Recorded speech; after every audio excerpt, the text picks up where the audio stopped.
Welcome to Almost Here, Round the Corner Future Technology podcast with Richard Jacobs. Future technologies poised to transform our lives for better or worse are the focus of this podcast. Almost here means these technologies are now here and starting to be used, or just around the corner, from Bitcoin to artificial intelligence, 3D printing, blockchain, virtual reality, and more. Hello, this is Richard Jacobs with the Future Tech podcast. My guest today is Dr. Sudhagar. We're going to be talking about quantum dots and nanomedicine. So, Dr. Sudhagar, how are you doing? Yeah, fantastic, Jacob. Thank you very much for inviting me to share my experience and my discovery to your podcast. Yeah. Thank you very much. Well, tell me, what are you working on? Let's start with that. Actually, I'm a Subkim Row 2 Rise 6-star fellow and group leader in Swansea University, United Kingdom. And mainly I'm working on material science engineering area. So today I'm going to sharing about my recent research discovery and my futuristic idea or my plan to you. Yeah. Okay, so material science. So what is your research about? Yeah, mainly my research is focused on developing the low-cost semiconductor nanoparticle and quantum dots for multifunctional applications. I can say it's my nanoparticles will be applied in energy, environmental, and healthcare application. But what is a quantum dot? Oh yeah, okay. Quantum dots it's a semiconductor material. We can explain it based on the size of the particle. Okay, so. Basically, the quantum dots are extremely low-dimensional nanoparticle. Most of the people came across about the nanotechnology and nanoparticle. Okay, so I can say it is the particle size between the 1 to 10 nanometer. It is called quantum dots. So it is an extremely very low-size nanoparticle. Okay, for more understanding, I will explain in a very simple way. For example, I will give you a simple comparison between what is the quantum dot and with the human hair. Okay. For example, if you compare the diameter of the quantum dots with the human hair, diameter of the human hair, but now you can imagine that how quantum dots very tiny. So it's about actually the quantum dot is less than almost 14,000 times lesser than the diameter of the human hair. So now you can imagine how it's a very small size. How about the diameter of a quantum dot versus the diameter of various atoms? Okay, for example, atoms are even lesser than the quantum dots. Actually, atoms are sometimes for example, less than 1 nanometer. I can say it's in between the atoms and the molecules. The quantum dot size are in between the atoms and molecules.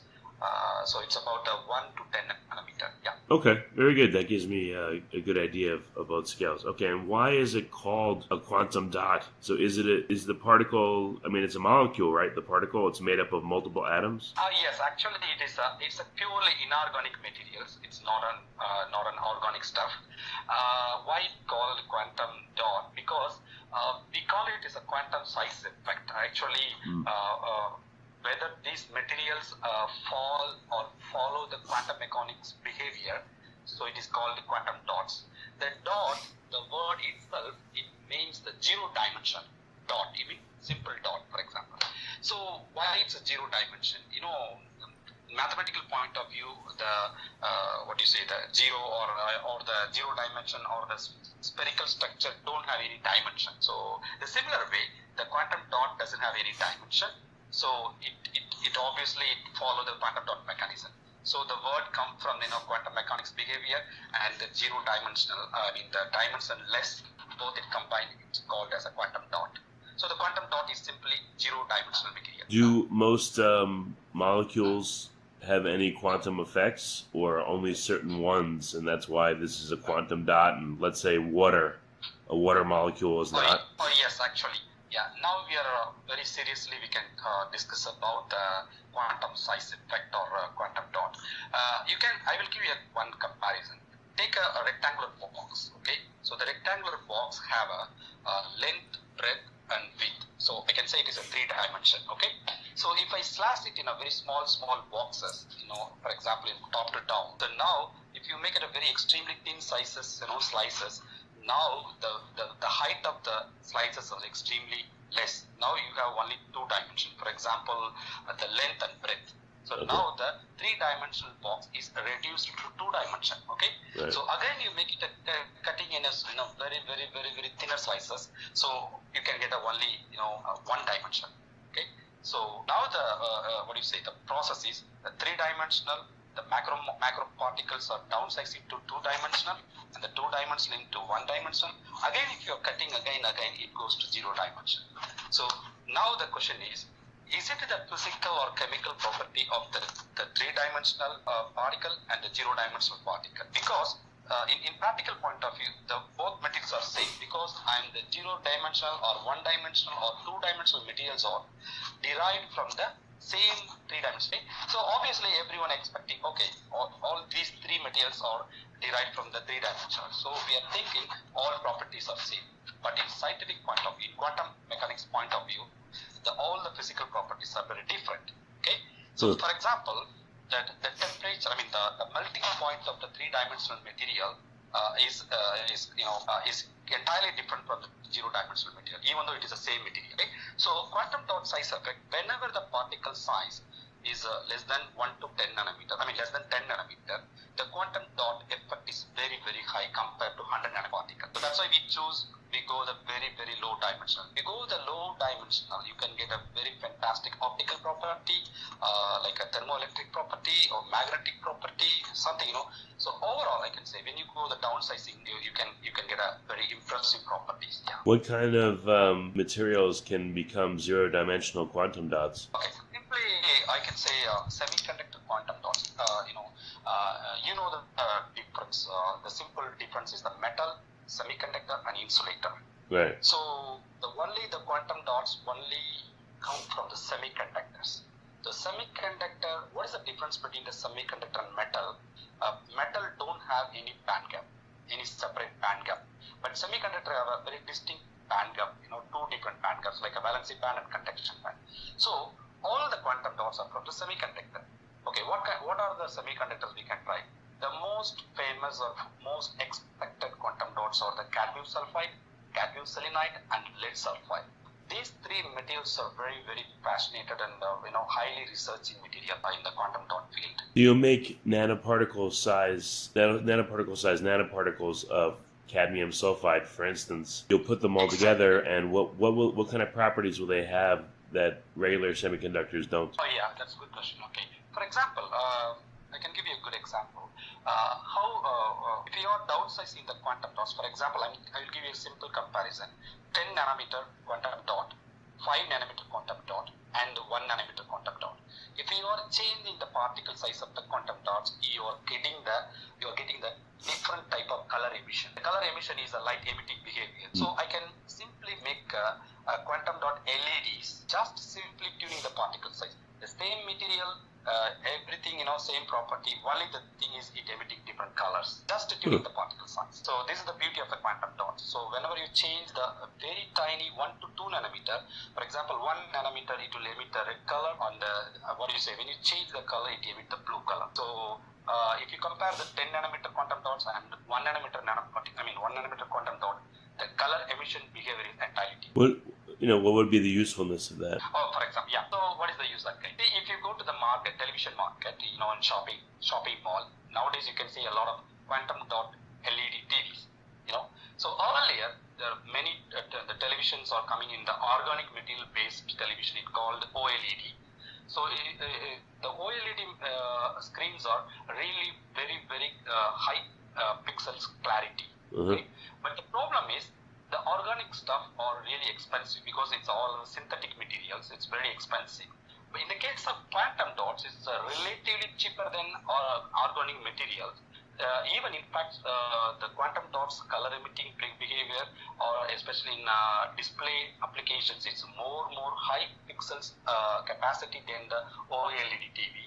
But compared to the the price point of view, it's very cheaper.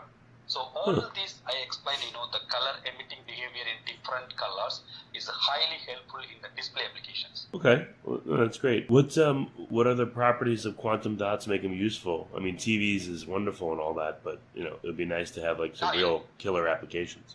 Yes, actually. Yeah, actually, you are right. The cadmium component itself is one of the well-known toxic element, but in scientifically, the cadmium sulfide is one of the best element, best semiconductor for optical. I mean, the light harvesting property, especially solar energy applications.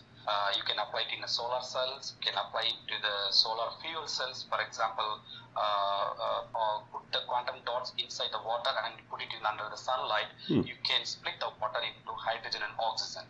It's one of the fantastic application for futuristic way.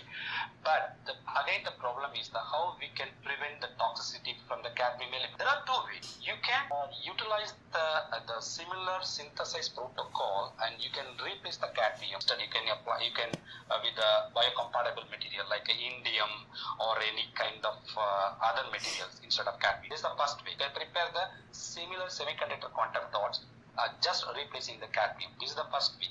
The second way, if we can cover the entire layer with another treatment, or simply we are hiding the cadmium sulfide surface to interact directly with a target application like a water, or what do you say, if you are inside the body, so it's called passivation. So now people are working on a lot of new technologies are coming for passivating the quantum dot surface. So even though the cadmium is the problem, still we have a lot of chance or opportunities. You can cover the cadmium surface, so it won't be a problem. Yeah. How, if you're going to use this in a solar cell, or if you're going to use this to, split water, does it have much better efficiency than current methods? Like, what are the benefits of using it? Oh yes, actually. For example, in the quantum dot cells, almost more than 7 or 8 years I have been working on quantum dot based solar cells also. There are two type of quantum dot based solar cell. The one is simply directly applying the quantum dots on the substrate or the target, make it a PN junction layer. What you are seeing in the market like silicon solar cell. Silicon solar cells have a PN junction, P-type silicon and N-type silicon. Right. The same way, you can coat the quantum dots, P-type quantum dots. For example, cadmium sulfide is a fantastic, N-type quantum dots, and you can choose the P-type, any other semiconductor nanoparticles, or you can put it some organic layer on the quantum dots. You can make it a very nice PN junction quantum dot solar cell. This is the one method. The second method, we call it as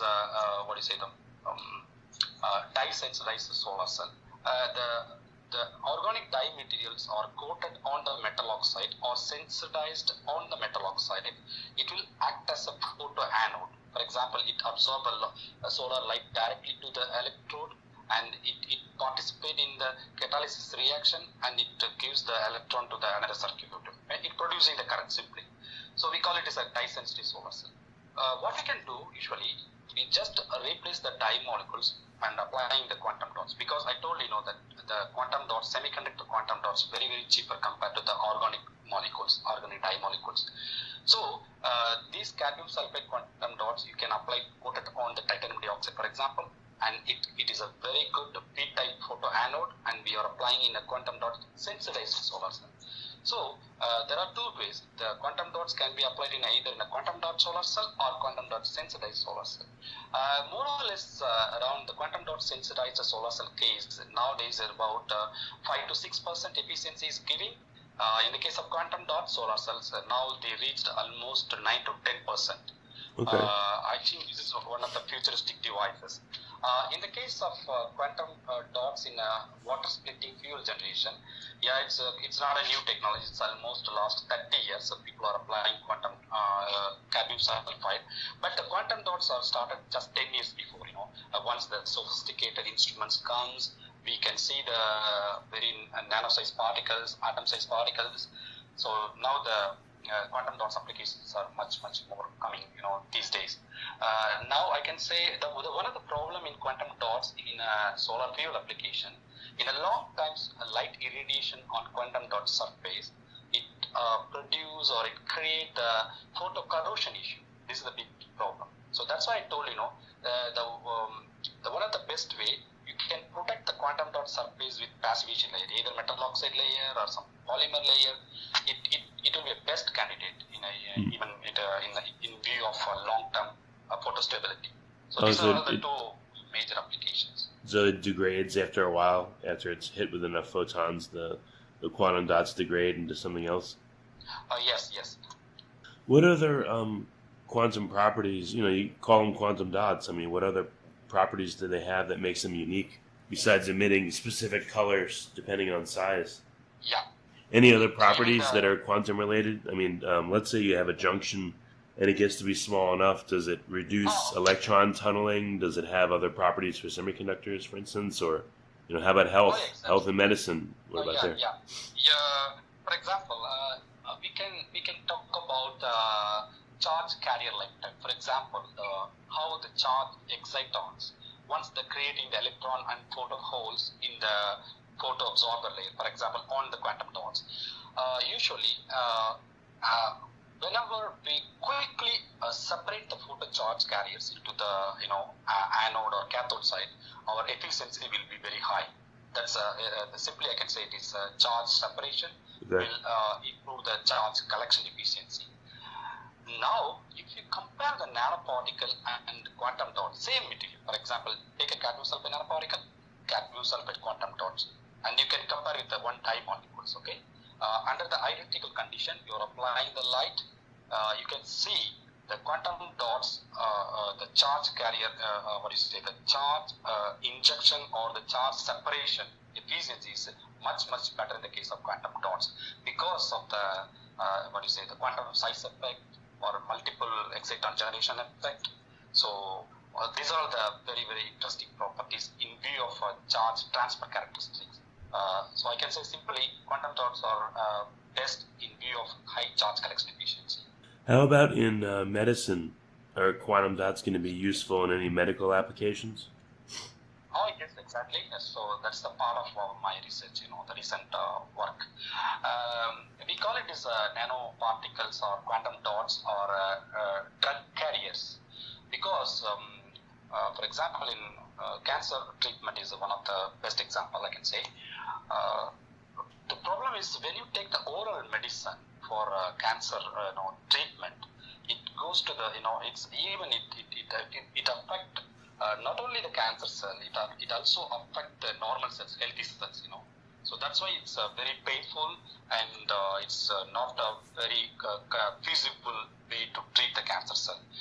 When compared to the, if you are applying the same drug medicine on the target vehicle, so it can go to the exactly, the target area and only kill the cancer cell. I can say it is a selective drug delivery. So all these kind of selective drug delivery, the quantum dots or nanoparticles are the best drug vehicle. Why the quantum dots are best drug vehicle is the size of the quantum dots. I already mentioned that it's about 2 to 5 nanometer, for example. This size is almost equal to the pore size of the cell. If you take the cell in a macroscopic view, cancer cell, it have a small tiny pores on the wall. This wall pore size is about nanometer. So these quantum dots are lesser than the pore size, so it can easily penetrate inside the wall, and it goes go up to the mitochondria, and it kill the cancer cell or deliver the drug inside the cancer cell very effectively. So in that point of view, it is the best drug vehicle I can say. How do you get a specific drug to adhere to the quantum or the nanoparticles themselves? Do they have to have a certain structure, or is there something about them that makes drugs stick to them? Yeah, yes, exactly. It's a good question actually. There are two separate phases. The developing quantum dots is one of the material science part.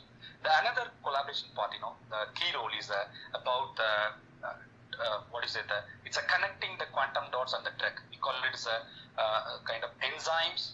You have to choose the enzymes or antibody which is suitable for the cancer. As you know, the cancers are different type of cancer cell is there. So we have to carefully choose which antibody or enzyme will suitable for the cancer, the particular cancer. So we have to design some enzymes or antibody, and that antibody or enzyme should load it on the drug. So there are two different components. Okay. Very interesting. What? How far along is that research? Are there drugs out there right now that are, in my research, you're asking? Yes. Jacob? Yeah. Okay. Yeah. Actually, as you know, I'm a material science engineering. I'm not a biologist. So all this work I done through my collaboration in India and UK. Particularly the T-leaf or derived quantum dots is really interesting because in our case we didn't load any drug on the quantum dots. What we're expecting, the quantum dots are only as a drug vehicle. It doesn't have any medical curing property.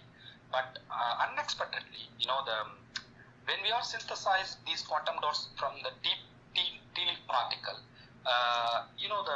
some of the organic moieties, for example, polyphenol, vitamins, chlorophylls, all these organic moieties come from the tea leaf.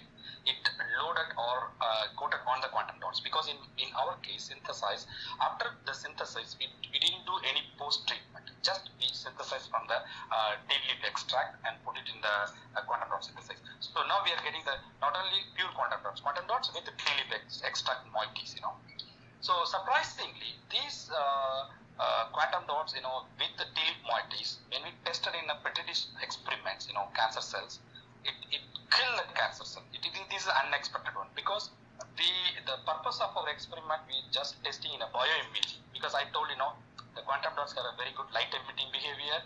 So our idea is just want to see the cancer cells. It's for like a bioimaging application.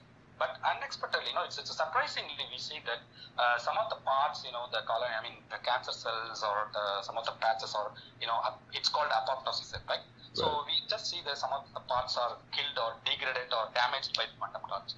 Then, okay, now the process is something is happening there. So we make a systematic research again. We take the cell line again and put the quantum dots in different dose level, like a 10 microgram and 20 microgram, 30 microgram, and then compare without treatment and repeat the experiment. So here we still the mechanism is not clear how it kills, but something what we are speculated, the synergetic effect, like a quantum dot as well as the tea leaf moieties together, it's penetrating into the cell pores, into the wall, and it attack the mitochondria, and mostly it try to damage the DNA.